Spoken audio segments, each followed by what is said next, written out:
मित्रों, मैं एम.एस. सिंह।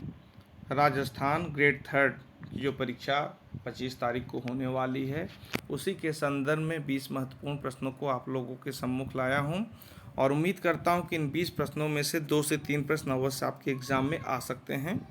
तो इन महत्वपूर्ण प्रश्नों की हम चर्चा तत्काल करते हैं समय को देखते हुए। पहला प्रश्न हमारा है, न्यूटन के किस नियम को संवेग का नियम भी कहते हैं?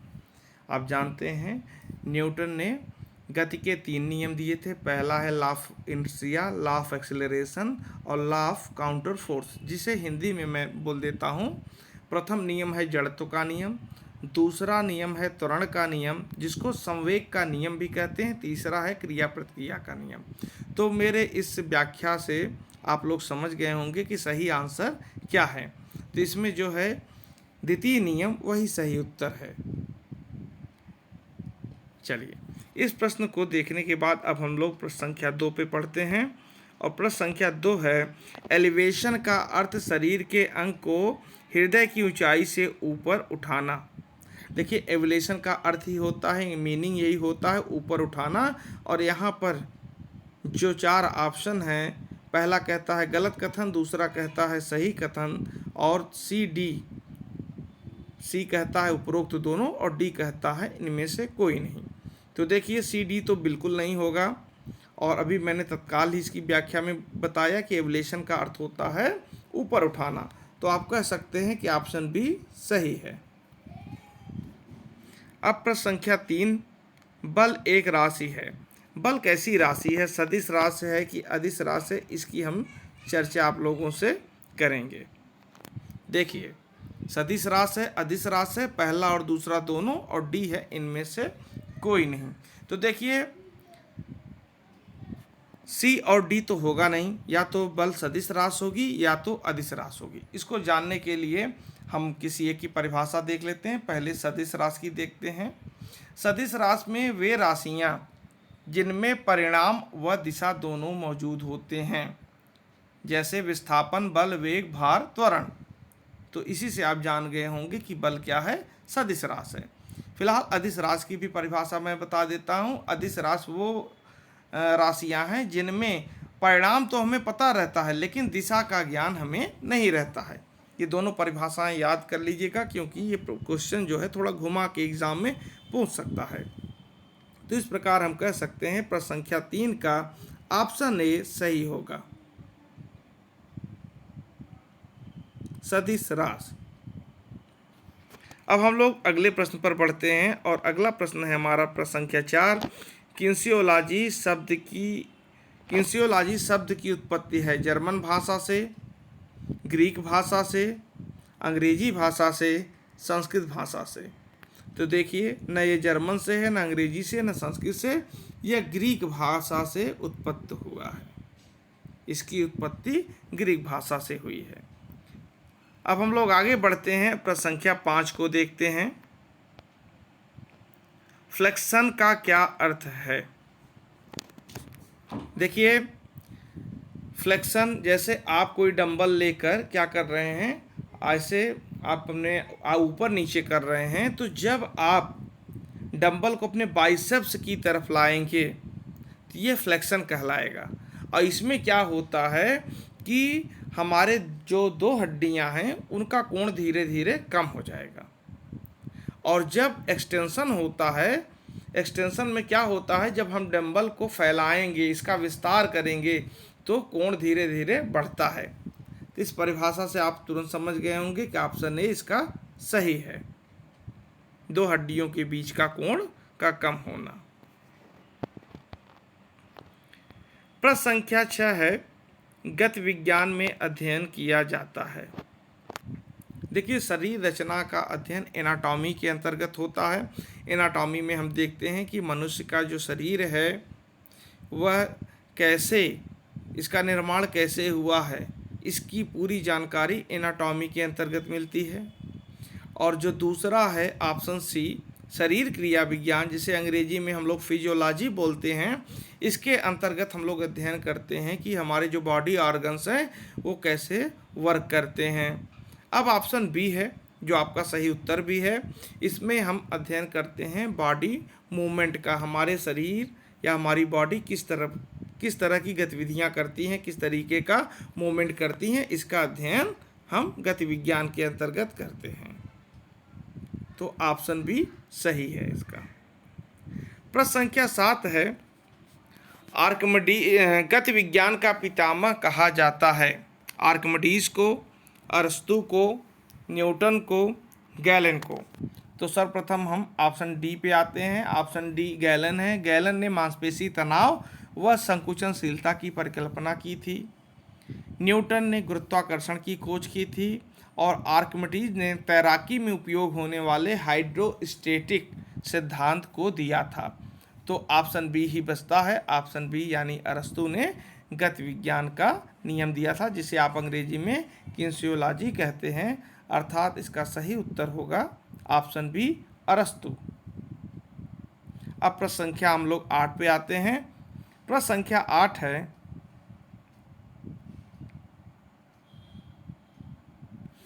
एब्डक्शन का क्या अर्थ है?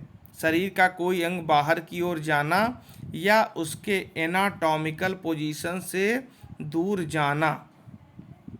ऑप्शन ए बाहर जाना, ऑप्शन बी अंदर आना, ऑप्शन सी कोण का बढ़ना और ऑप्शन डी है उपरोक्त में से कोई नहीं।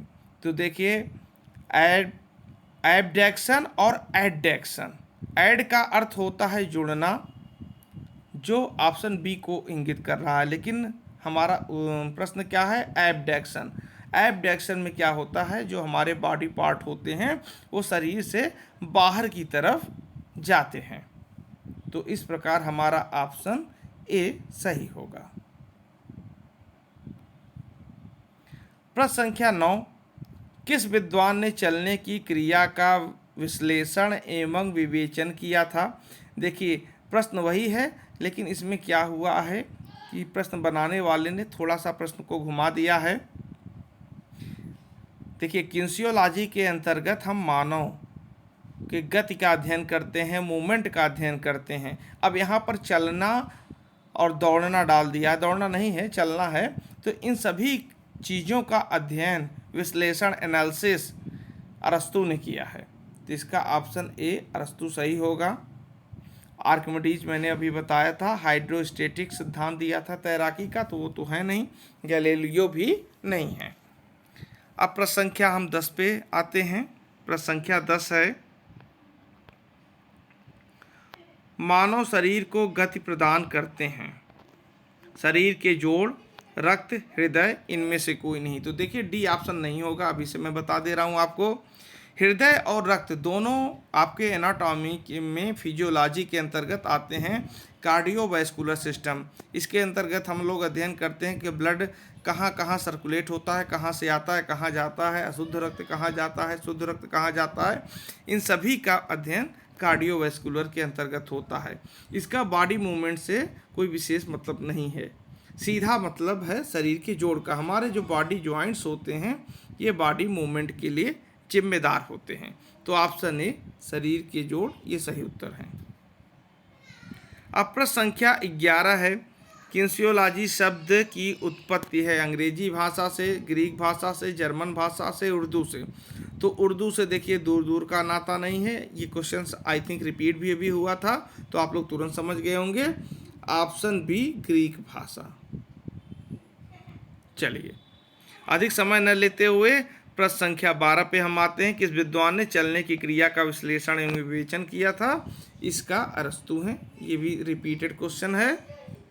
और प्रश्न संख्या 13 पे हम आते हैं, सरकमडक्शन गति किस जोड़ से संबंधित है? सरकमडक्शन में क्या होता है आप लोग जानते हैं, पूरा हमारा जो अंग होता है, हाथ होता है, एक वक्राकार पथ पर चलता है, यही सरकमडक्शन मोशन होता है।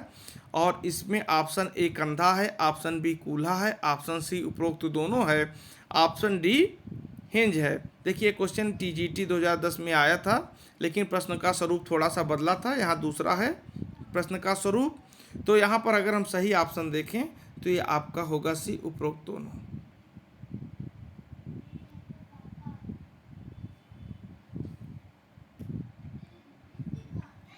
प्रश्न संख्या 14, जब कोई मांसपेशी संकुचित होती है तो उसके विपरीत दिशा की मांसपेशी प्रकुंचित होती है, उसे किस नाम से जाना जाता है? Option A antagonist, option B agonist, option C boxer muscle, option D over muscles. तो देखिए ओवर मसल्स ऐसा कुछ है नहीं, बॉक्सर मसल डेल्टाइड को बोलते हैं। अब ऑप्शन ए या बी हो सकता है। ऑप्शन ए है एंटागोनिस्ट, ऑप्शन बी है एगोनिस्ट। तो प्रश्न में यही पूछा गया है कि जब आप वर्क करते हैं तो आपकी मांसपेशी संकुचित होती है, लेकिन उसी समय कोई और मांसपेशी उसका विरोध करती है, उसको हम क्या कहेंगे? इसका मैं एक उदाहरण दूंगा। सपोज आप डंबल उठा के एक्सरसाइज कर रहे हैं, तो आपका जो हाथ है धीरे धीरे बाइसेप्स की तरफ बढ़ता है, तो आप कह सकते हैं कि मेन संकुचन कहाँ पर हो रहा है? बाइसेप्स में। लेकिन उसी समय इसका विरोध भी हो रहा है, और वो विरोध करने वाली मांसपेशी का नाम है ट्राइसेप्स। इतनी चीज़ें आप समझ गए होंगे। अब मैं आगे बढ़ता हूँ इसी में। तो जब आपकी जो मांसपेशी संकुचित होती है, जैसे बाइसेप्स संकुचित हो रहा है, तो इसको एगोनिस्ट कहेंगे, और विरोध करने वाली मांसपेशी को एंटागोनिस्ट कहेंगे। तो इस प्रकार आप समझ गए होंगे कि सही आंसर इसमें क्या होगा।